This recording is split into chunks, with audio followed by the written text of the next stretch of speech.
1, 2, dan 3 aku saranin buat ngecek dulu video part 1, 2, dan 3 karena akan lebih nyambung ketika kalian udah nonton semuanya. Oke, kita langsung menuju ke part terakhir, part 4. Selangkah lagi ketika aku mau dapetin benda itu di tangan aku, sebuah tangan menepuk pundak.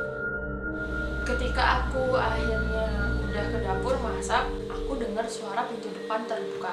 Kita lari ke depan dan aku nemuin omaku berdiri di teras dengan tegap.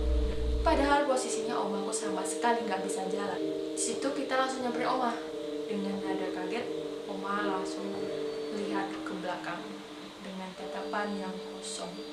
Oma langsung ngadep lagi ke arah pelataran sawah yang nggak ada apa-apa dan dia terlihat marah.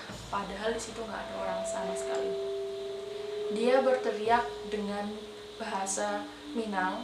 Dia berkata, "Pai kalian dari siko, jangan ganggu anak Den."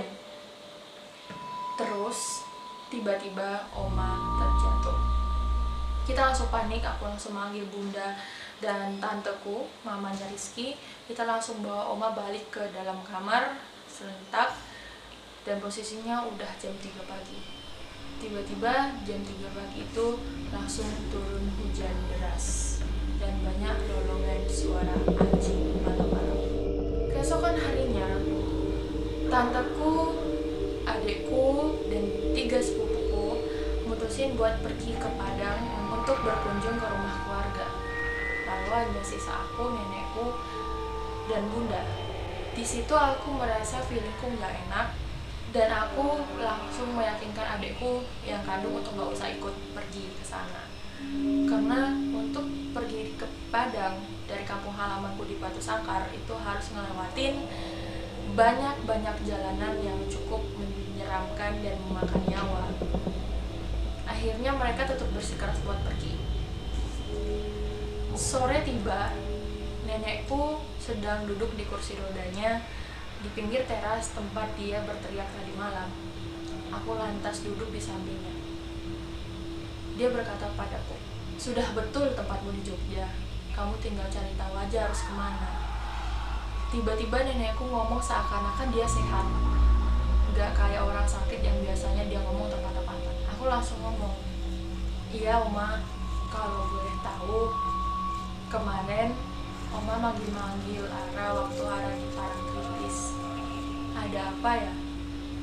Oma langsung memegang tanganku. Ketika dia memegang tanganku, aku langsung seakan-akan kebawa ke dimensi yang lain dan bisa melihat dengan nyata siapa aja yang udah gangguin aku kemarin. Ketika itu Oma langsung bilang, "Oma titip semuanya buat kamu. Kamu yang harus merawat semuanya." Dari titik itu, semua penglihatanku terbuka sangat jelas tentang alam dunia lain, yaitu alam metafisika. Oma langsung kuajak untuk masuk ke dalam kamar. Ketika aku rebahkan badannya, dia seakan-akan sesak nafas dan juga seperti orang yang hampir direnggut nyawanya. Aku langsung diminta untuk ke rumah saudaraku di bawah. Dari rumahku itu ada beberapa rumah lain yang itu rumah keluarga.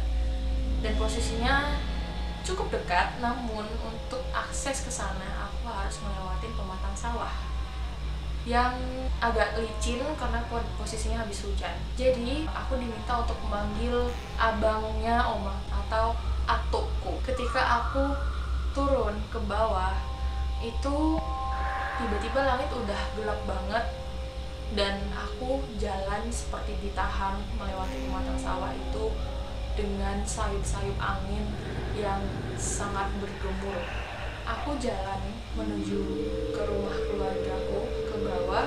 Ketika aku nyampai di sana, aku mengetuk pintu rumah keluarga nenekku dan aku terkejut karena tanpa sepengetahuan kami, seluruh keluarga besar sedang berada di sana, seakan-akan sedang merenungkan sesuatu. Ketika aku masuk, aku melihat atukku dengan muka yang datar, seakan-akan dia udah tahu kalau aku bakal kesana ya. Dan aku menyampaikan, "Itu Bunda manggil." Bunda minta Atuk ke atas sekarang, Oma kesakitan. Ketika akhirnya aku minta buat Atukku datang ke atas, lantas aku juga langsung minta buat semua keluarga yang ada di sana buat langsung ke atas. Ada tanteku sama adiknya nenekku yang ikut ke aku lihat pematang sawah. Beberapa orang menggunakan motor lewat jalan yang satunya lagi. Akhirnya ketika di sawah itu tiba-tiba penglihatanku terbuka. Ada ribuan orang berdiri di pinggir kanan kiri pematang sawah menggunakan baju putih, terlihat sangat marah dengan beragam muka, mulai yang paling kecil sampai hantu tinggi yang melebihi tinggi rumah. Aku akhirnya langsung memberanikan diri sambil beristighfar di dalam hatiku dan gak sama sekali berani buat lihat ke depan. Aku lihat ke bawah pakai HP dan nyanterin jalan. Sesampainya aku di rumah, Atuk ternyata udah langsung sampai duluan karena dia pakai motor. Dia lantas langsung masuk ke dalam kamar. Dari kamarnya nenekku ada sebuah jendela yang menghadap ke halaman sebelum dapur yang sebelumnya aku ceritakan. Jendela itu terbuat dari kayu dan pintunya terbuka di belakang, di mana aku melihat banyak sosok-sosok yang mengintip dari belakang. Ketika mereka semua sampai, aku bukan merasa tenang, tapi aku merasa semakin khawatir. Atukku lantas langsung duduk di atas kasur, tepat di ujung kaki nenekku sambil mengelus-elus kakinya. Ketika itu, aku dapat melihat sebuah ekor macan. Macan itu tampak dari balik jendela kamar nenekku. Dia tampak seperti kesakitan dengan goresan luka yang membaluti seluruh tubuhnya. Lantas, ketika aku mau masuk kamar, Atukku berteriak, "Ara, pai dari siko, jangan masuk dulu." Atuk lagi ngomong sama nenek. Aku langsung merasa aneh. Aku kan cucunya, kenapa aku gak boleh masuk? Ketika itu aku langsung keluar dari rumah lewat pintu belakang, menyaksikan mereka dari jendela luar yang terletak di antara dapur. Ketika aku keluar, aku melihat banyak cucuran darah mereka secara metafisika, dan ada wanita yang cantik terbalur di atas darah. Aku langsung merasa aneh. Dengan itu, entah apa yang ada dalam pikiran aku langsung ngambil seember air dan membacakan Al-Fatihah dan ayat-ayat Al-Quran ke dalam baskom itu, dan aku langsung mengguyur sebaskom itu ke arah jendela kamar nenekku. Ketika aku sudah mengguyur semuanya, itu penglihatanku tuh langsung bubar, seakan-akan semuanya bersih. Aku balik masuk ke dalam rumah dan aku lihat kakekku Atuk itu tadi langsung nyuruh aku masuk. Aku semakin skeptis dengan pikirannya Atuk. Entah kenapa di sini dengan adat yang berada di Minang, tanah Sumatera Barat, aku merasa bahwa Atuk sedang melakukan sesuatu sama nenekku. Tapi mungkin hanya pikiranku saja. Akhirnya aku coba buat duduk di bawah kasurnya Oma sambil mengelus-elus kakinya. Di situ aku berpikir sangat tidak jernih. Aku panik dan aku ngelakuin apa yang aku tahu. Ketika itu Atuk langsung ngomong sama aku, "Iya nah, nama nenekku Janah, ini cucumu. Kelak dia akan memperbaiki semuanya." Langsung skeptis, bukannya tadi Atuk nyuruh aku keluar, gak ngebolehin aku buat mampir sisi rumah buat lihat om aku. Aku langsung, iya tuh, jagain oma aja dulu yang penting. Terus mendadak om aku langsung hilang sesak nafasnya dan dia seakan-akan sehat. Ketika itu akhirnya seluruh orang pulang kecuali Atuk. Dia menyampaikan suatu hal sama aku secara pribadi dan memberikan aku penglihatan akan sebuah tusuk konde berwarna emas yang tertanam di daerah Yogyakarta. Di situ aku langsung tahu kenapa aku bisa ada di Jogja, kenapa aku bisa diperlakukan seperti itu di pantai selatan. Dan tujuannya mungkin ada sangkut pautnya sama nenekku. Akhirnya ketika mereka semua pulang, aku tanya sama bunda, "Bun, tadi dengar nggak suara air yang aku siram ke jendela kamar?"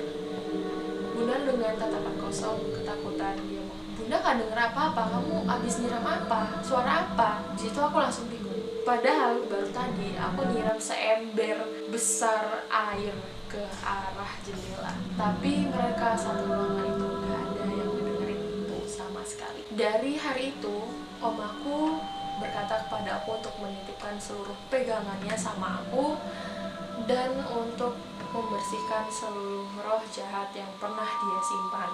Keesokan harinya om aku membaik, dia menjalani terapi, dia akhirnya bisa berjalan pelan-pelan, dan aku pun kembali ke Yogyakarta. Pada akhir cerita ini aku mau sampaikan buat teman-teman semua kalau seluruh pengalaman ini adalah pengalaman pribadiku, dan aku masih belum tahu sampai sekarang apa tujuan alam semesta buat ngasih aku penglihatan serta tusuk konde yang tadi disampaikan sama atuku. Jadi sampai sekarang semuanya masih menjadi misteri, dan alhamdulillah sampai sekarang nenekku masih baik-baik aja, masih sehat-sehat saja, udah bisa jalan lagi semenjak seluruh pegangannya bisa dikatakan dikasih ke aku. Oke guys, buat teman-teman semuanya perlu diingat kalau seluruh cerita ini gak 100% sesuai dengan pengalamanku, ada yang ditambahin, ada yang dikurangin, ada yang diganti namanya dan tempatnya juga. Aku harap kalian semua suka sama cerita yang udah aku sampaikan. Kalau kalian suka cerita-cerita horor lainnya dan pengalaman mistisku lainnya, boleh di komen di bawah. Kalau kalian suka dengan cerita ini, tolong di-share, di-subscribe channelnya supaya kita bisa makin record konten-konten horor. Itu aja buat teman-teman semua. Maaf kalau misalnya aku menyampaikan sesuatu yang tidak sepemikiran dengan kalian. Sampai ketemu lagi di konten horror podcast selanjutnya. Thank you.